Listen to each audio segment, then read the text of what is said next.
بسم اللہ الرحمن الرحیم۔ السلام علیکم ورحمۃ اللہ وبرکاتہ۔ دوستو، آج ہم بات کریں گے ایسے پتھر کے بارے میں جو حضرت موسیٰ کلیم اللہ علیہ السلام کے کپڑوں کو لے کر دوڑ گیا تھا،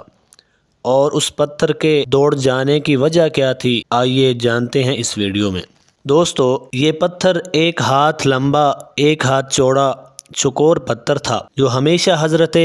موسیٰ علیہ السلام کے جولے میں رہتا تھا۔ اس مبارک پتھر کے ذریعے سے حضرت سیدنا موسیٰ علیہ السلام کے 2 معجزات کا ظہور ہوا، جن کا تذکرہ قرآن مجید میں بھی ہے۔ اس پتھر کا پہلا عجیب کارنامہ جو در حقیقت حضرت موسیٰ علیہ السلام کا معجزہ تھا،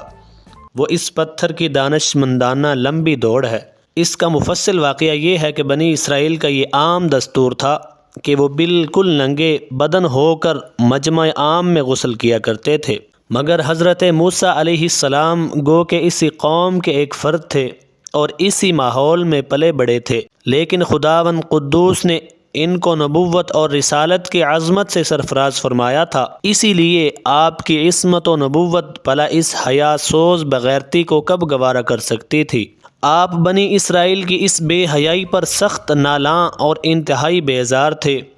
اس لیے آپ ہمیشہ یا تو تنہائی میں یا تہمت پہن کر غسل فرمایا کرتے تھے۔ بنی اسرائیل نے جب دیکھا کہ آپ کبھی ننگے ہو کر غسل نہیں فرماتے تو ظالموں نے آپ پر بہتان لگا دیا کہ آپ کے بدن کے اندرونی حصہ میں یا تو برس کا سفید داغ ہے یا کوئی ایسا عیب ضرور ہے جس کو چھپانے کے لیے یہ کبھی برہنہ نہیں ہوتے، اور ظالموں نے اس تہمت کا اس قدر اعلان اور چرچا کیا کہ ہر کوچہ و بازار میں اس کا پروپیگنڈا پھیل گیا،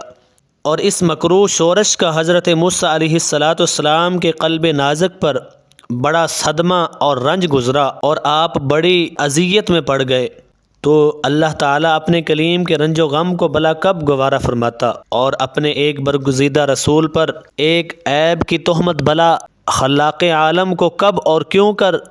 اور کس طرح پسند ہو سکتی تھی۔ ارحم الراحمین نے آپ کی برات اور بے عیبی کو ظاہر کر دینے کا ایک ایسا ذریعہ فرما دیا کہ دم زدن میں بنی اسرائیل کے پروپیگنڈا اور ان کے شکوک و شبہات کے بادل چھٹ گئے، اور آپ کی برات کا سورج آفتاب عالم تاب سے زیادہ روشن و آشکار ہو گیا۔ اور وہ یوں ہوا کہ ایک دن آپ پہاڑوں کے دامنوں میں چھپے ہوئے ایک چشمہ پر غسل کے لیے تشریف لے گئے، اور دیکھا کہ دور دور تک کسی انسان کا نام و نشان نہیں، اس لیے آپ نے اپنے تمام کپڑوں کو ایک پتھر پر رکھ کر بالکل برہنہ ہو کر غسل فرمانے لگے۔ غسل کے بعد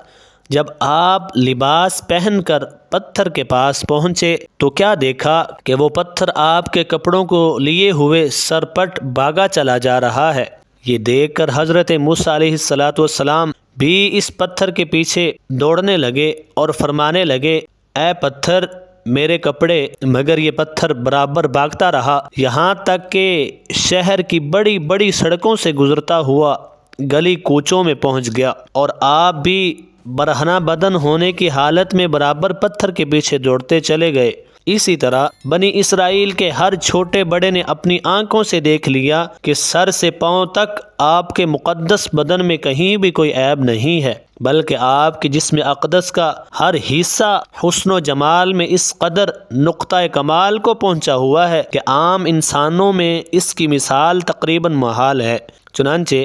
بنی اسرائیل کے ہر فرد کی زبان پر یہی جملہ تھا، خدا کی قسم حضرت موسیٰ بالکل ہی بے عیب ہیں۔ جب یہ پتھر پوری طرح حضرت موسیٰ علیہ السلام کی برات کا اعلان کر چکا تو خود بخود ٹھہر گیا۔ آپ نے جلدی سے اپنا لباس پہن لیا اور اس پتھر کو اٹھا کر اپنے جولے میں رکھ لیا۔ اللہ تعالیٰ نے اس کا واقعہ قرآن مجید میں کچھ اس طرح بیان فرمایا ہے، یا ایھا الذین آمنوا لا تکونوا کالذین آذوا موسیٰ فبرأہ اللہ مما قالوا وکان عند اللہ وجیہا۔ اے ایمان والو، تم ان لوگوں کی طرح مت ہو جاؤ جنہوں نے تہمت لگا کر حضرت موسیٰ علیہ السلام کو دکھ دیا تھا۔ تو اللہ تعالیٰ نے حضرت موسیٰ کو ان لوگوں کی بکواس سے بری فرمایا، اور وہ اللہ کے نزدیک بہت آبرو والے ہیں۔ امید کرتا ہوں کہ آج کی ویڈیو آپ کو بہت ہی اچھی لگی ہوگی۔ ہماری حوصلہ افزائی کے لیے ہمارے چینل کو سبسکرائب کر دیجئے اور اپنی دعاؤں میں یاد رکھیے۔ جزاک اللہ خیرہ۔